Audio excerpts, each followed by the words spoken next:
大家好，我向大家演示一下这个贴合不翻排线。这个方法适合于 S6、S6 加，XPlay 5，还有 Mate 9 Pro、S7 等等。只要是手工归位的都可以压，不翻排线。这样咱就杜绝了翻排线过程中产生的出线。现在我胶银贴液晶上了，到时候你们贴盖板上也行，这个都是无所谓的。现在咱撕胶啊，大家一定要注意这个撕。如果贴液晶撕胶的时候，撕到下边受的力很大，所以说咱要斜着撕。擦一下啊。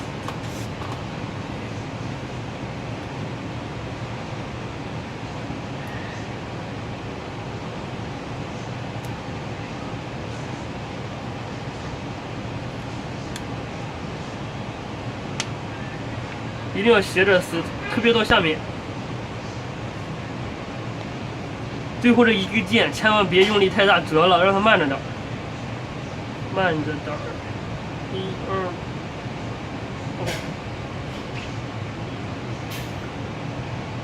2，然后再对位。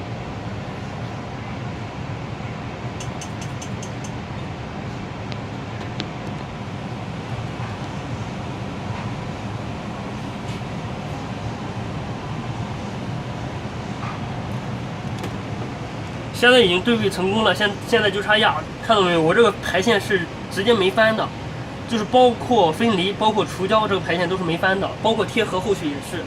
咱的秘诀就是咱这个垫子，可以看一下这个垫子是我用那个小区的废盖板，造成了造的，这是一个。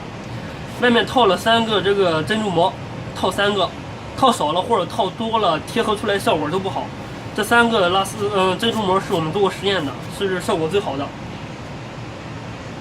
然后直接放上去压，放上去压的位置直接和下面的盖板的位置对应就行，直接压就行。